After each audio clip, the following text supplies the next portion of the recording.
August মাসে bank খাতে call মানিতে লেনদেন হয়েছে ১,১৬,১২৫ কোটি টাকা। কেন্দ্রীয় ব্যাংকের এক প্রতিবেদনে এসব তথ্য পাওয়া গেছে। মূলত ব্যাংক খাতে চলমান তারল্য সংকটের কারণেই কল মানিতে লেনদেন বেড়েছে।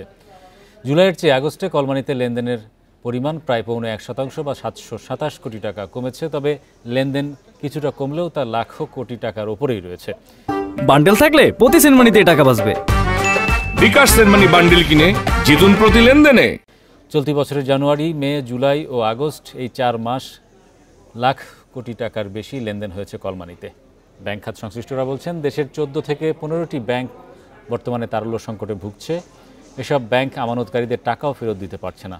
ফলে টাকা ফেরত সহ দৈনন্দিন নানা প্রয়োজন মেটাতে কলমানিতে টাকা ধারের পরিমাণ বেড়েছে।